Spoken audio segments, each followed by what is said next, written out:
जय हिंद एवरीवन। आप सभी का स्वागत है रावी एकेडमी चैनल पर। और आज का जो हमारा लेक्चर नंबर फर्स्ट रहने वाला है वो है बेसिक्स ऑफ इकोनॉमी के बारे में। तो यहाँ से हमारा जो सब्जेक्ट है इकोनॉमिक्स तो वो हम स्टार्ट करने वाले हैं। तो ये एक प्रॉपर हमारी वन शॉट सीरीज़ चलेगी। तो यहाँ पे मैंने थोड़े से चेंजेस किए हैं कि जो भी हम यहाँ पे जो इकोनॉमिक्स का लेक्चर कवर करेंगे, जैसे कि कोई टॉपिक हम कवर कर रहे हैं तो उसके साथ ही जो प्रीवियस ईयर क्वेश्चन होंगे तो उनको भी हम कवर करने की कोशिश करेंगे। ठीक है, तो आप साथ साथ में नोट्स भी बनाते जाना और क्वेश्चन भी आप लोग सॉल्व कर सकते हो। तो इससे क्या होगा कि एक तरह से आप लोगों की जो प्रेपरेशन है और भी ज़्यादा स्ट्रांग होगी। तो सबसे पहले हम यहाँ पर बात करेंगे इकोनॉमिक्स के बारे में। तो ये एक तरह से स्टडी होती है कि लोग जो अपने लिमिटेड रिसोर्सेज हैं उनको कैसे यूज़ करते हैं अपनी अनलिमिटेड वांट्स को सेटिस्फाई करने के लिए। मतलब खुद की ही आप लोग एग्जांपल ले लो कि हमारा कभी मन करता है कि हम ये चीज़ बाहर जाके खाएं या फिर इतने महंगे हैं जो कपड़े हम वो पहने। ठीक है, तो वो हमारी अनलिमिटेड वांट्स होती हैं। बट हम उनको कैसे सेटिस्फाई करते हैं हमारे पास जो लिमिटेड चीज़ें होती हैं उनसे ही। तो ये एक तरह से स्टडी कहलाती है इकोनॉमिक्स।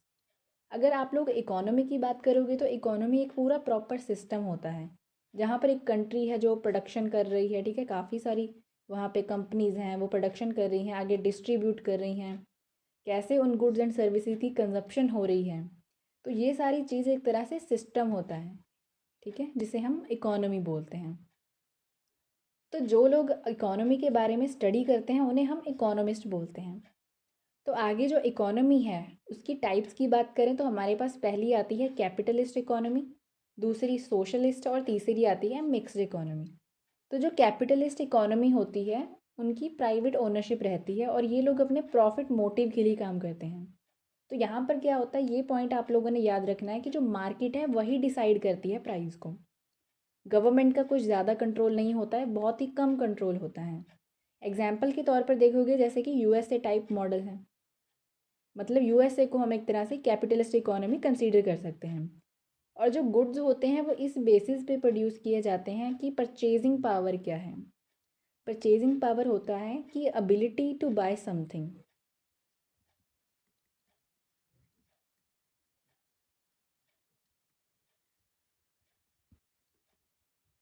मतलब किसी के पास कितना ज़्यादा पैसा है कि वो खरीद सकते हैं, उनकी क्षमता है कोई चीज़ खरीदने की। तो इस बेसिस पे क्या है गुड्स प्रोड्यूस किए जाते हैं और ये मेन पॉइंट है आपका कैपिटलिस्ट इकोनॉमी का।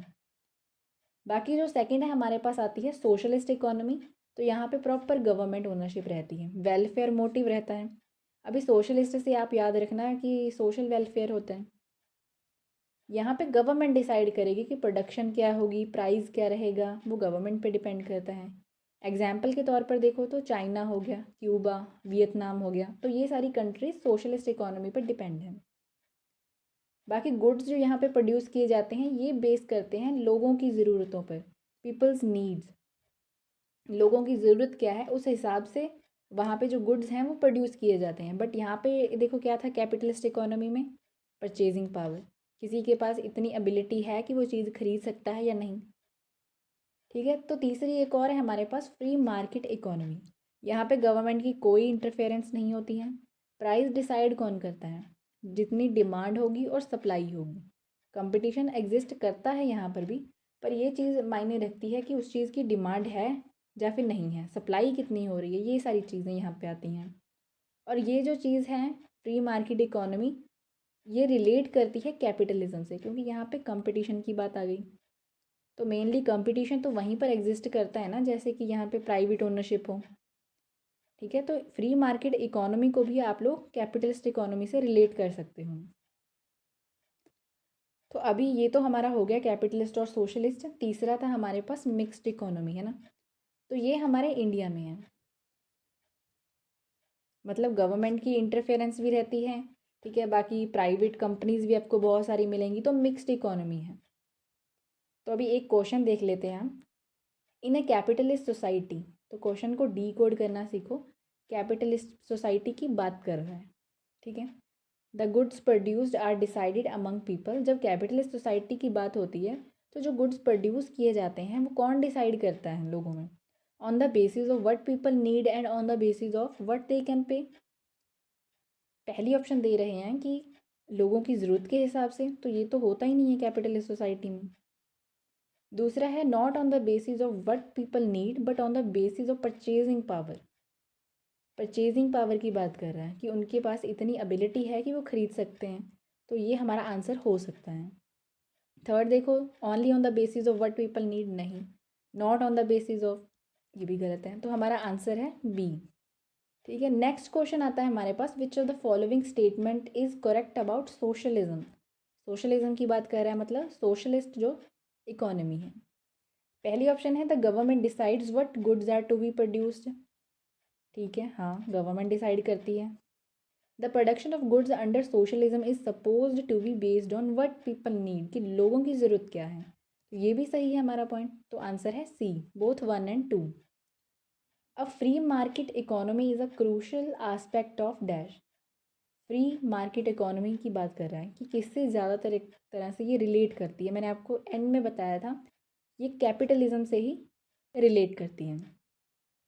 तो अभी बाकी ऑप्शंस देख लेते हैं। सोशलिज्म का हमें पता है, कैपिटलिज्म क्या होता है ये भी हमें पता है, फ्यूडलिज्म क्या होता है, ये बहुत ही पुराना सिस्टम था, इसे लैंड बेस्ड सिस्टम बोलते हैं। जैसे कह सकते हैं कि जागीरदार सिस्टम होता था, ठीक है, जहाँ ज़मींदार होते थे, ऐसा कुछ है। फंक्शनलिस्ट की बात करें तो ये एक तरह से सोशोलॉजिकल थ्योरी है, सोशोलॉजिकल थ्योरी, ठीक है, जहाँ पे ये कहते हैं कि जो सोसाइटी है वो भी एक तरह से ह्यूमन बॉडी की तरह ही काम करती है। तो अभी आप लोगों ने नोट डाउन करना है division on the nature of economic activities. तो ये आपका पूछा गया क्वेश्चन था कि जो प्राइमरी, सेकेंडरी और टर्शरी एक तरह से एक्टिविटीज़ हैं वो किस बेसिस पे डिवाइड हो रखी हैं, तो आंसर था इकोनॉमिक एक्टिविटीज़ हैं ये। तो सबसे पहली हमारे पास आती है प्राइमरी। प्राइमरी एक्टिविटीज़ में क्या चीज़ें इंक्लूड होती हैं, एक्सट्रैक्शन हो गई और प्रोडक्शन। अभी एग्जांपल के तौर पे देखो, फिशिंग, गैदरिंग, एग्रीकल्चर करना, माइनिंग करना। यहाँ पर मैं आप लोगों को एक चीज़ बता दूँ कि जो भी पॉइंट्स मैंने यहाँ पे इंक्लूड कर रखे हैं, अगर आप लोग ये याद कर लेते हो तो मुझे नहीं लगता कि आप लोग कंफ्यूज होंगे क्वेश्चन सॉल्व करने में। तो पहला याद करना है फिशिंग, गैदरिंग, एग्रीकल्चर और फोर्थ है माइनिंग। ठीक है, ये प्राइमरी एक्टिविटीज़ होती हैं, इन्हें हम रेड कॉलर जॉब्स भी बोलते हैं। और 22.45% लोग हैं जो एग्रीकल्चर में इन्वॉल्व हैं। नेक्स्ट आता है हमारे पास सेकेंडरी एक्टिविटीज़। ये वो एक्टिविटीज़ होती हैं जहाँ पर हम रॉ मटेरियल को फिनिश्ड गुड्स में कन्वर्ट करते हैं। ठीक है, प्रोसेसिंग हो गई, मैन्युफैक्चरिंग करना स्टील की, बेकिंग ऑफ ब्रेड हो गया, वीविंग ऑफ क्लोथ हो गया, तो इन्हें हम ब्लू कॉलर जॉब्स बोलते हैं। और अगर डेटा देखें तो 19.72%। तो सीधे क्वेश्चन आ जाते हैं आपके एग्ज़ाम में, ये पूछ लेते हैं, ठीक है, कि कितने परसेंट लोग हैं जो प्राइमरी एक तरह से जो एक्टिविटीज़ हैं वहाँ पे इन्वॉल्व हो रखे हैं, सेकेंडरी में कितने परसेंट हैं, ऐसे। थर्ड आता है टर्शरी एक्टिविटीज़, जहाँ पे सर्विस को प्रोवाइड करते हैं, ट्रांसपोर्ट सिस्टम की बात आ गई, ट्रेड कर रहे हैं, बैंकिंग, इंश्योरेंस, एडवर्टाइजिंग, ये सारे पॉइंट्स आपको याद करने हैं, तभी आप लोग क्वेश्चन है जो सॉल्व कर सकते हो। तो इन्हें हम वाइट कॉलर जॉब्स बोलते हैं। तो नेक्स्ट है हमारे पास क्वार्टरनरी सेक्टर। जब हम बात करते हैं नॉलेज की, इंफॉर्मेशन बेस्ड सेक्टर जैसे कि आईटी या फिर रिसर्च, मतलब मेनली आप लोगों ने याद रखना है क्वार्टरनरी सेक्टर होता है वो नॉलेज सेक्टर होता है। ठीक है, फिर आता है क्विनरी सेक्टर। ये टॉप लेवल डिसीजन मेकर्स और हाई लेवल के जो सर्विसेज होते हैं, जैसे कि मिनिस्टर हो गए, जजेस हो गए, सीईओ हो गए, तो वो सारी चीज़ें इंक्लूड की जाती हैं, मतलब जो डिसीजन लेते हैं मेनली। आप कह सकते हो ब्यूरोक्रेसी और जो कॉरपोरेट सेक्टर होता है।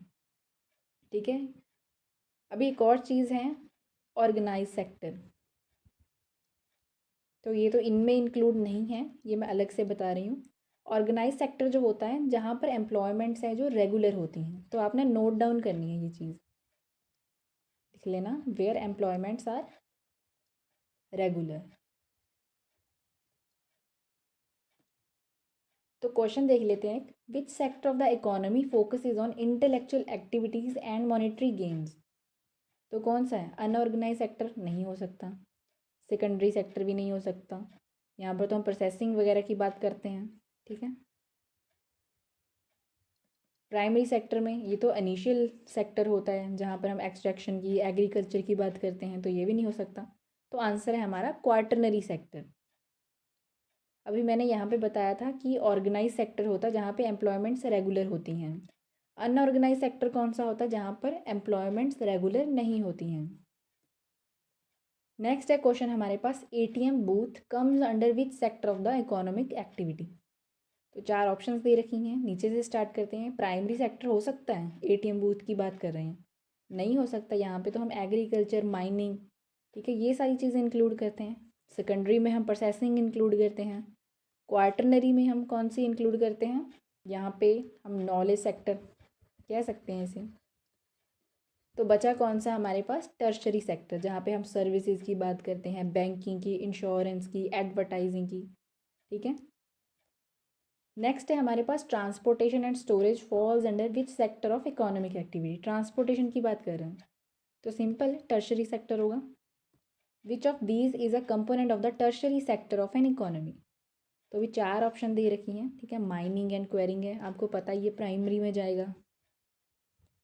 और दूसरा हमारे पास आता है वाटर सप्लाई। अभी ये लग रहा होगा कि ये भी तो हमारा एक तरह से सर्विस प्रोवाइड करना ही है, बट ये जो है वाटर सप्लाई वो हमारा आता है पब्लिक यूटिलिटी में। थर्ड है इलेक्ट्रिसिटी। इलेक्ट्रिसिटी हमारा आता है सेकेंडरी में, ठीक है। तो बचा कौन सा? Hotels and restaurants. तो नेक्स्ट है इन द सेकेंडरी सेक्टर। तो यहाँ पे जो सेकेंडरी सेक्टर की सारी एक तरह से एग्जांपल्स हैं उनको रिकॉल कर लो। What kinds of activities are typically carried out. पहला है providing support services to industry. Service की बात कर रहा है तो टर्शरी होगा। दूसरा है growing crops and raising live stock. Crops की बात कर रहा है, ग्रो करना, तो ये हमारा प्राइमरी में जाएगा। थर्ड है produced finished products from raw material, तो ये सेकेंडरी में जाएगा, ये हमारा आंसर है। तो फोर्थ देख लेते हैं, एक्सट्रैक्टिंग नेचुरल रिसोर्सेज, तो ये भी तो प्राइमरी में ही जाएगा जब एक्सट्रैक्शन की बात करते हैं हम। तो अभी एक और चीज़ है, NSSO 68th राउंड कब? 2011 से 12 के बीच में। क्या था ये? National sample survey office was conducted in 2011 to 12। तो एक तरह से नेशनल सैम्पल सर्वे कंडक्ट किया गया था जिसका जो मेन फोकस था एम्प्लॉयमेंट और अनएम्प्लॉयमेंट पे, ठीक है। दूसरा था कंज्यूमर एक्सपेंडिचर पे, और भी पॉइंट थे बट मेनली मुझे ये लगे तो मैंने इंक्लूड कर दिए। तो जेंडर वाइज डिस्ट्रीब्यूशन कर रखा था, तो आपको याद करना पड़ेगा ये। अगर आप देखोगे कि प्राइमरी सेक्टर में अगर मैन की परसेंटेज देखें तो 43 से 44% थी, विमेन की 62 से 63% थी। सेकेंडरी की बात करेंगे तो 26%, यहाँ पे विमेन 20%। टर्शरी में 30%, ये 17 से 18%। ऐसा याद रखना है आपको, सिंपल। तो क्वेश्चन देखो आपको ऐसे आया था, what was the percentage of women working in the primary sector of India as of 2011 to 2012। 2023 में पूछा गया था। तो इनमें से कौन सी ऑप्शन होगी? तो यहाँ पे लिखा है 62 से 63 के बीच में थी, तो 61 हो सकती है? नहीं, 62 से 63 में थी, तो ये तो 63 से ज़्यादा है, ये भी ज़्यादा है, तो आंसर है 62.8, क्योंकि ये 62 से 63% के बीच आती है। नेक्स्ट है the shares of the public sector and the private sector. देखो, public sector and the private sector in the production of steel during 1990 to 91 were dash respectively. तो कितना था?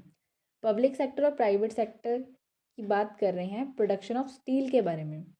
तो पब्लिक सेक्टर कंपनीज कौन कौन सी थी हमारे पास जो मेजर हैं? एक तो है Steel Authority of India limited, जिसको हम सेल बोलते हैं।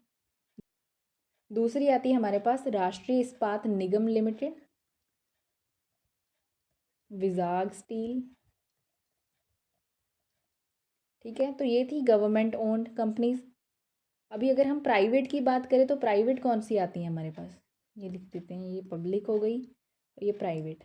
तो प्राइवेट कौन सी है हमारे पास? टाटा स्टील, ठीक है। दूसरी JSW स्टील, तो ये प्राइवेटली ओन थी।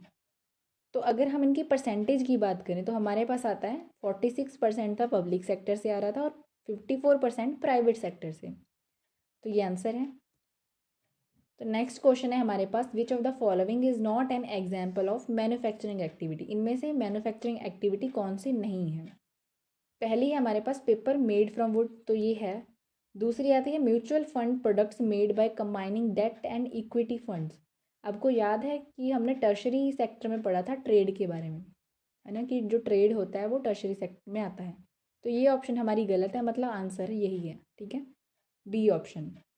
विच of the following is not a part of the infrastructure sector. Infrastructure sector की बात कर रहे हैं तो डैम्स इंफ्रास्ट्रक्चर में आते हैं, हाईवे आते हैं, पावर आती है, एग्रीकल्चर नहीं आती, ये प्राइमरी सेक्टर में आती है। तो अभी अगर हम बात करें टाइप्स ऑफ इकोनॉमिक्स के बारे में, तो पहली आती है हमारे पास माइक्रो इकोनॉमिक, दूसरी आती है मैक्रो इकोनॉमिक्स, ठीक है। तो माइक्रो इकोनॉमिक्स की बात करें तो इसमें क्या है, हम स्टडी करते हैं इंडिविजुअल यूनिट्स की। अगर एग्जाम्पल की बात करें जैसे कि प्राइस हो गया शुगर का, डिमांड होगी राइस की, तो ये छोटे लेवल पर बात कर रहे हैं, इंडिविजुअल यूनिट की बात कर रहे हैं हम, जिसे हम प्राइस थ्योरी भी बोलते हैं। और फादर ऑफ माइक्रो इकोनॉमिक कौन बोले जाते हैं, एल्फ्रेड मार्शल। अगर हम यहाँ पर मैक्रो इकोनॉमिक्स की बात करें तो यहाँ पे क्या है, study of the whole economy, पूरी इकोनॉमी की बात की जाती है। एग्जाम्पल के तौर पर देखोगे जीडीपी हो गया, इन्फ्लेशन, अनएम्प्लॉयमेंट, हर चीज़ इंक्लूड की जाती है। और मैक्रो इकोनॉमिक को हम बोलते हैं income and employment theory. Father of macro economic कौन थे, जॉन मेनर्ड कीन्स। तो पूछा गया क्वेश्चन है ये आपका, और ये भी पूछा गया था कि किस कंट्री से बिलोंग करते हैं, तो इंग्लैंड से। और ये जो मैक्रो इकोनॉमिक्स है वो बेस करती है नेशनल इनकम के प्रिंसिपल पे, जहाँ पर हम जीडीपी के बारे में कवर करते हैं, जीएनपी के बारे में, एनएनपी, ठीक है। तभी यहाँ पे नेशनल इनकम की बात की गई है। तो यहाँ पे थोड़ा सा देख लो कि जैसे माइक्रो इकोनॉमिक की है तो फोकस करते हैं डिमांड एंड सप्लाई पे, क्योंकि प्राइस थ्योरी बोली जाती है, जितनी डिमांड होगी उतनी सप्लाई होगी, ठीक है, ये सारी चीज़ें। प्राइस डिटरमिन करना, बाकी कंज्यूमर बिहेवियर क्या है, प्रोडक्शन कितनी लग रही है, कॉस्ट क्या होगी, ये सारी चीज़ें आपको सिर्फ इतना नोट डाउन करना है, ठीक है। ये हमने सिर्फ समझने के लिए लिखा है यहाँ पे। मैक्रो इकोनॉमिक्स में ये फोकस करते हैं नेशनल इनकम में, हमें पता है। इन्फ्लेशन और अनएम्प्लॉयमेंट में करते हैं, फिर जीडीपी हो गया, फिजिकल एंड मॉनेटरी पॉलिसी हो गया, इन पे कवर करते हैं, ठीक है।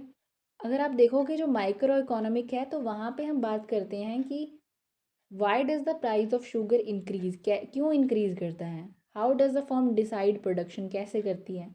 अभी अगर मैक्रो की बात करेंगे तो यहाँ पे एग्जाम्पल के तौर पर देखो, इसकी एग्जाम्पल नोट डाउन कर लेना।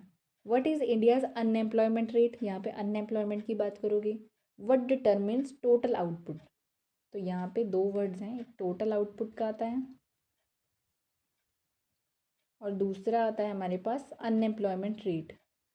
तो ये कीवर्ड्स हैं, आपको मैक्रो इकोनॉमिक्स के साथ में लिख लेना। तो अभी एक क्वेश्चन सॉल्व करके देखते हैं। Dash is the study of behaviour of individual decision making unit such as consumer की बात हो रही है, रिसोर्स ओनर्स और फर्म्स की। तो यहाँ पे नहीं लग रहा आपको कि छोटे लेवल पे हो रही है कंज्यूमर की बात, रिसोर्सेज, यहाँ पे कोई जीडीपी इन्फ्लेशन की तो हो नहीं रही, तो इसे हम माइक्रो इकोनॉमिक्स में इंक्लूड करेंगे। नेक्स्ट है income and employment theory is the other name for which branch of economics.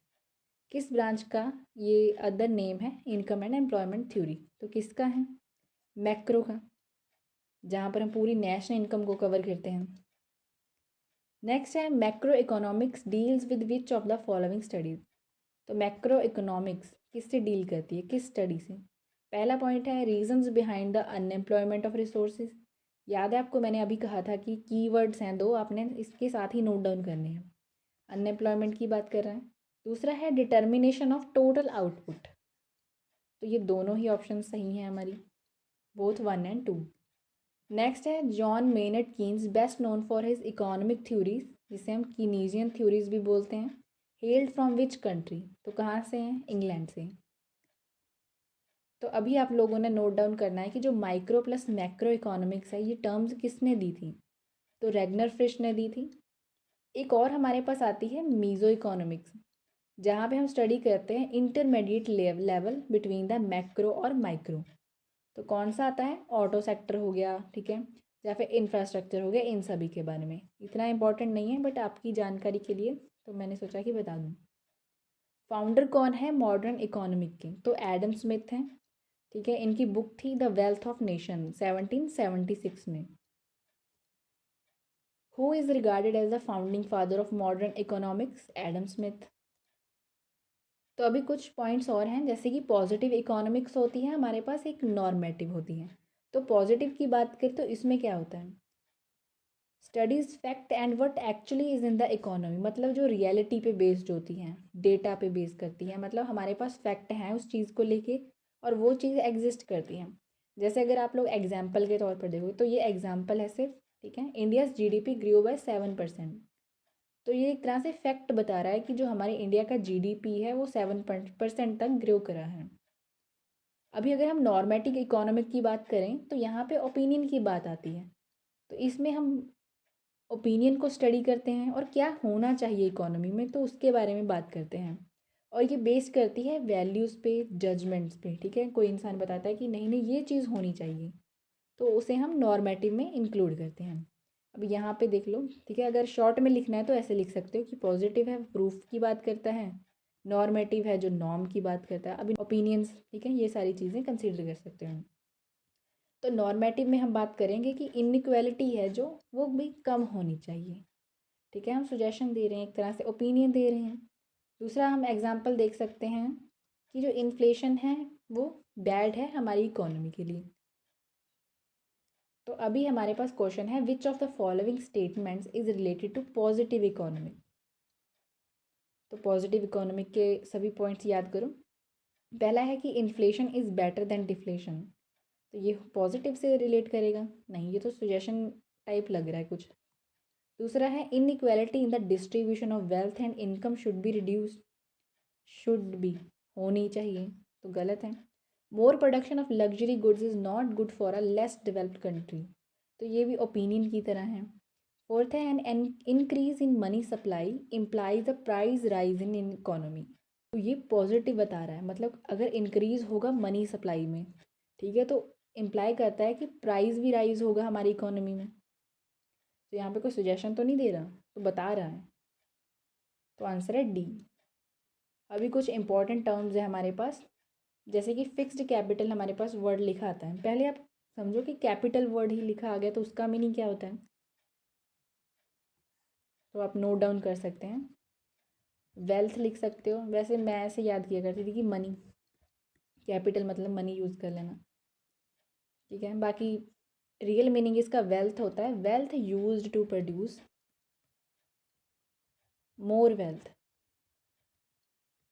असली डेफिनेशन इसकी ये है, पर मनी याद रखोगे तो ऐसे भी सिंपल ही रहेगा। तो यहाँ पे फिक्स्ड कैपिटल की बात कर रहा है, तो फिक्स्ड कैपिटल कौन सी होगी, जो फिक्स है हमारे पास, जैसे कि टूल हो गई, मशीन हो गई, ठीक है, हम प्रोडक्शन में यूज़ करें तो ये सारी चीज़ें तो फिक्स्ड कैपिटल ही होंगी, हमने पैसा लगाया है। दूसरी है वर्किंग कैपिटल, वर्किंग कैपिटल में क्या आता है, रॉ मटेरियल होगा, ठीक है, मनी इन हैंड होगा, कितना हमारे पास पैसा है तभी हम काम कर सकेंगे। फिर आते हैं ह्यूमन कैपिटल, जो कि लेबरर्स होते हैं।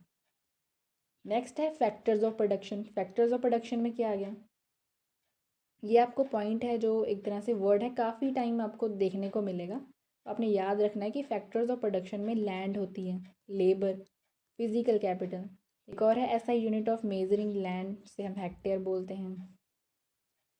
तो ये चार याद कर लेना आप। अभी on the basis of ownership economy को डिवाइड कर रखा है पब्लिक सेक्टर में, प्राइवेट सेक्टर में, ठीक है, जॉइंट सेक्टर में, एक है हमारे पास पब्लिक प्राइवेट पार्टनरशिप, तो इन सारी चीज़ों में।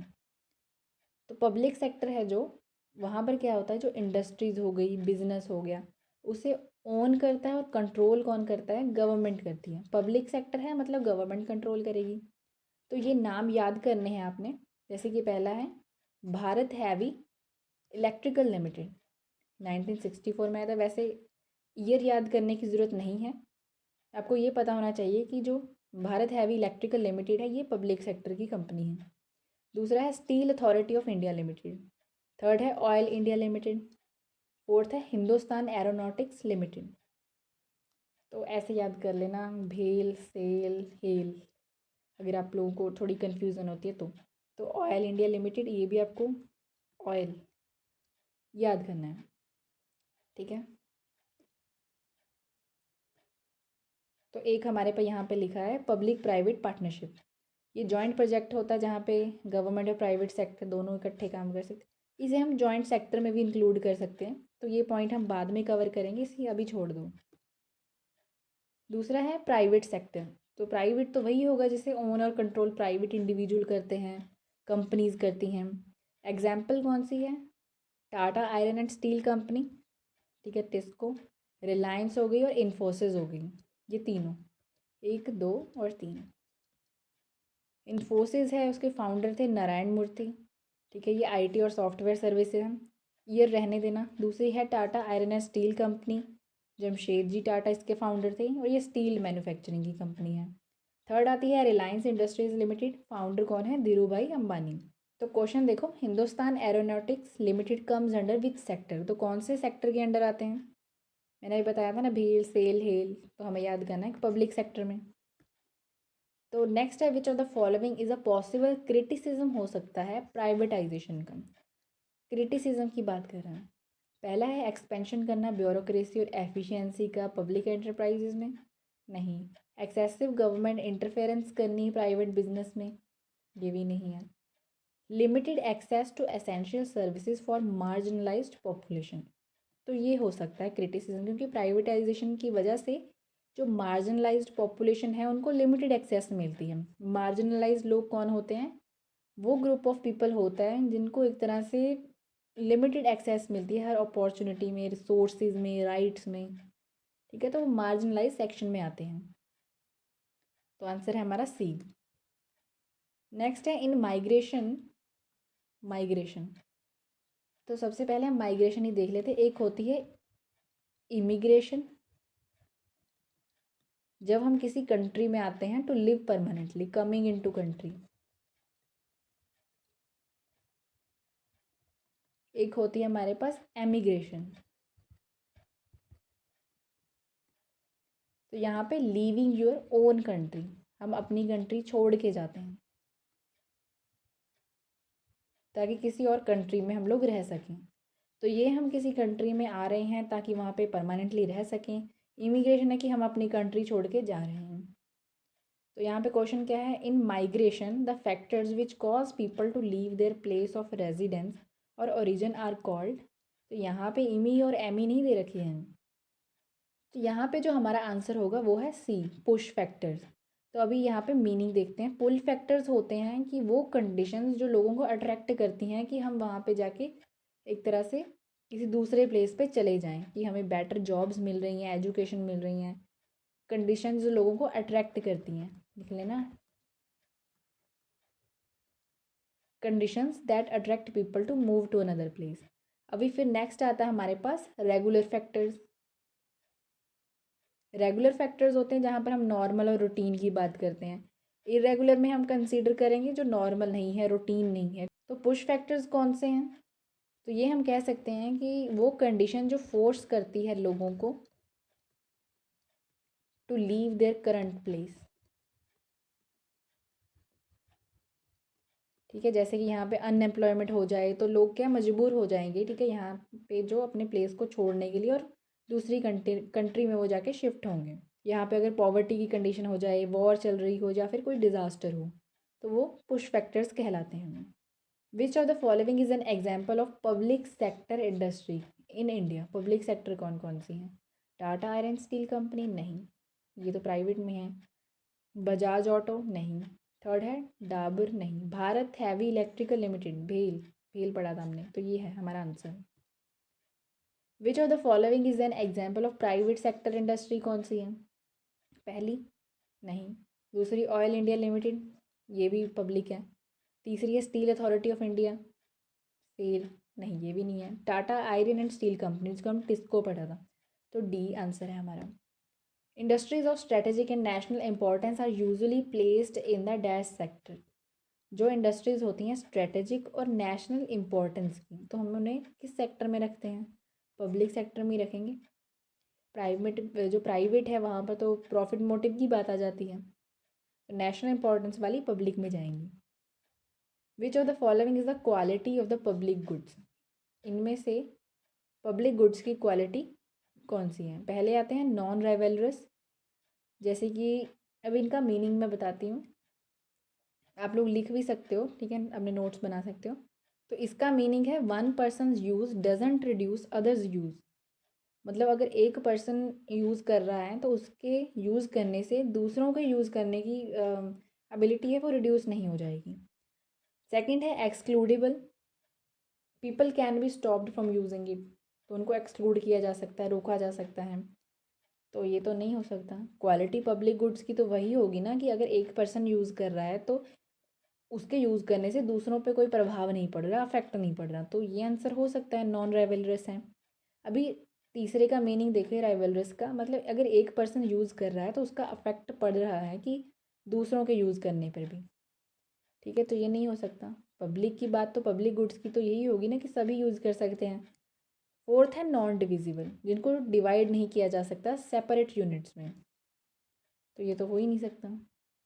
अभी बात करते हैं वही जो हमने पब्लिक प्राइवेट पार्टनरशिप की बात की थी, जॉइंट सेक्टर, जहाँ पे बोथ गवर्नमेंट और प्राइवेट कंपनी दोनों ओन करती हैं। एग्जाम्पल के तौर पर देखें तो मारुति उद्योग लिमिटेड है, अर्लियर मॉडल भी माना जाता है।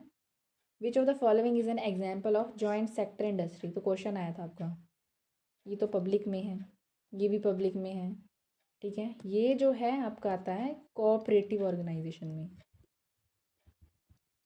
Cooperative organisation.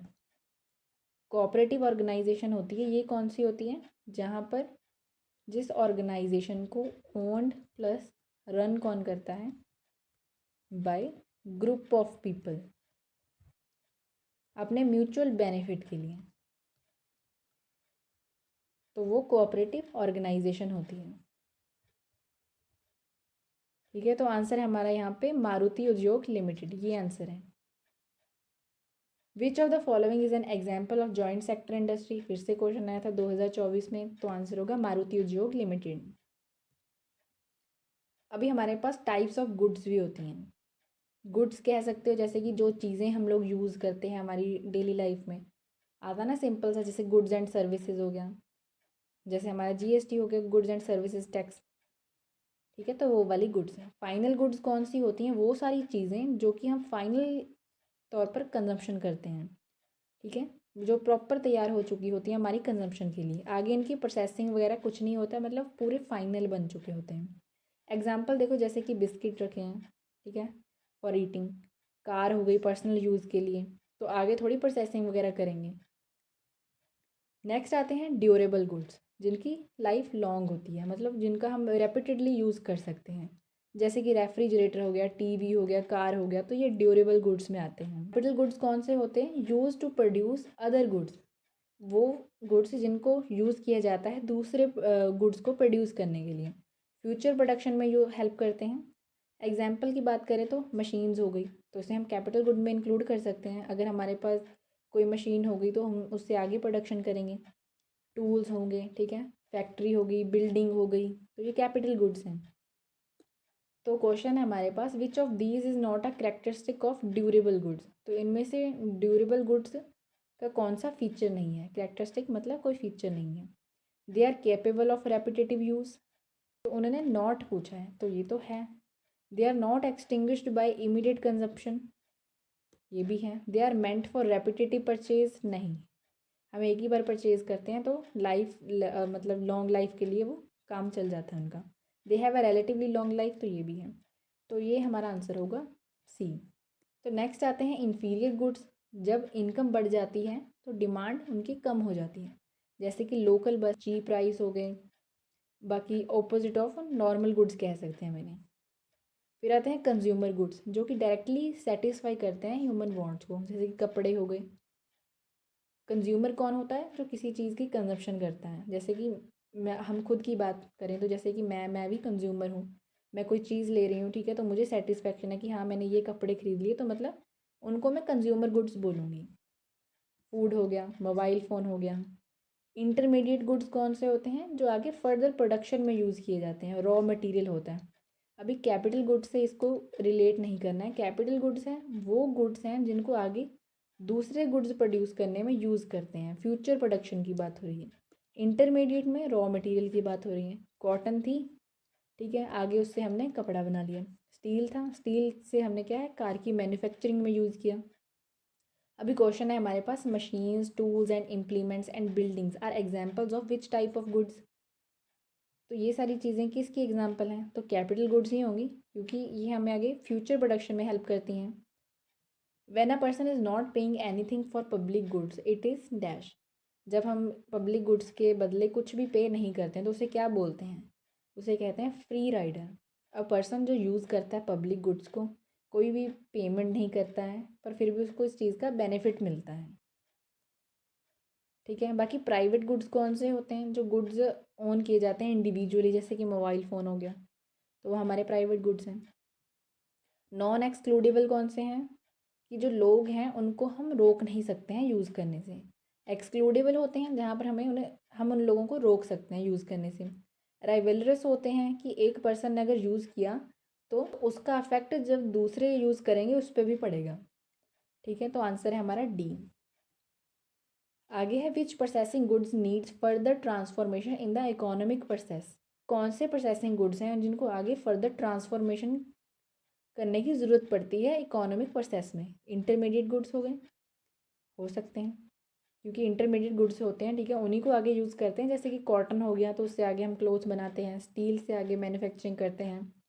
Consumer durable goods थोड़ी हो सकते हैं, कैपिटल गुड्स भी नहीं हो सकते, फिनिश्ड गुड तो पहले ही फिनिश्ड है। तो अभी नेक्स्ट हमारे पास आता है कज़न कर्व। किसके द्वारा बताई गई थी? ये बाय साइमन कज़न। ठीक है, उनके नाम पे ये कज़न कर्व। तो इसमें क्या होता है, एक साइड तो यहाँ पे हम इनइक्वालिटी दिखाते हैं और यहाँ पे इनकम पर कैपिटा। तो इनकम इनक्वालिटी होती है अगेंस्ट इनकम पर कैपिटा। तो इसको शो किया जाता है हाइपोथेटिकल यू कर्व्स के साथ। ठीक है, जैसे ये, इसे हम कंसीडर कर सकते हैं। तो इतना ही आपको याद रखना है कि इनकम इनक्वालिटी दिखाई जाती है against income per capita gain. तो कुछ बेसिक अकाउंटिंग टर्म्स है हमारे पास, जैसे कि जो एसेट्स होते हैं क्या चीज़ होती हैं? Things owned by a person और बिजनेस दैट हैव, जिनकी मॉनेटरी वैल्यू हो, मतलब कुछ मेरे पास चीज़ें पड़ी हैं मेरी हैं, वो एसेट्स हैं। लाइबिलिटी होती है, अगर आप कह सकते हो कि किसी की देनदारी, मतलब अमाउंट्स अ पर्सन और बिजनेस ओज टू अदर्स, किसी को हमें वापस करनी है।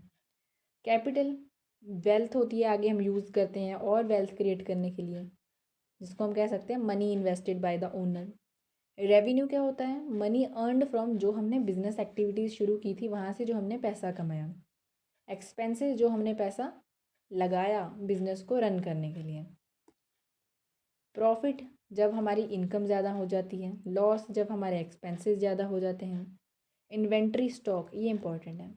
Goods kept for sale in business, stock हमने बना के रखा है किसी चीज़ का, हमने कोई प्रोडक्शन की गुड्स की, ठीक है, कुछ चीज़ें हमने बनाई तो उनको हमने एक स्टॉक के रूप में रख लिया, तो उसको हम इन्वेंट्री बोलते हैं। अभी दो मेजर टर्म्स हैं, डेटर्स और creditors. People who owe money to the business, अगर तो ऐसे याद हो रहा है तो ऐसे कर लेना, बाकी ये भी लिख सकते हो people who have to give money to the business,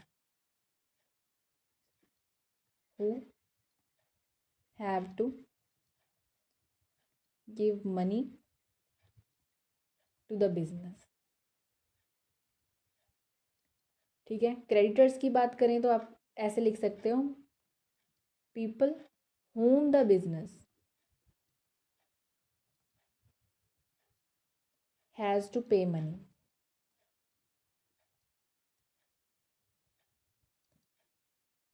ठीक है, जैसे ही क्वेश्चन आता है हमारे पास, change in the inventory of a firm is treated as, change आया है किसी इन्वेंट्री में, किसी फर्म की इन्वेंट्री में, तो उसे हम क्या बोलेंगे? हम उसे इन्वेस्टमेंट बोलेंगे। क्या पता वहाँ पे इन्वेस्टमेंट करी गई हो, क्योंकि वहाँ पे अगर चेंज हो रहा है इट मीन्स वहाँ पे इन्वेस्टमेंट करी गई है। लाइबिलिटी नहीं हो सकती, एसेट नहीं हो सकता, ये तो बहुत दूर की बातें हैं। तो इन दोनों में से हो सकता था, तो आंसर है इन्वेस्टमेंट। तो जो भी हमारा बेसिक्स ऑफ इकोनॉमी के बारे में मेजर जो टॉपिक्स थे वो तो हमने कवर कर लिए। ठीक है, साथ में हमने क्वेश्चंस भी काफ़ी ज़्यादा किए हैं। ठीक है, तो मुझे नहीं लगता कि हमें कोई ज़्यादा कन्फ्यूज़न है जो क्रिएट होनी चाहिए। अगर फिर भी आप लोगों को कोई डाउट हो तो आप कमेंट सेक्शन में लिख सकते हैं। अगर वीडियो अच्छी लगी हो तो चैनल को लाइक और सब्सक्राइब ज़रूर करें एंड थैंक्स फॉर वॉचिंग।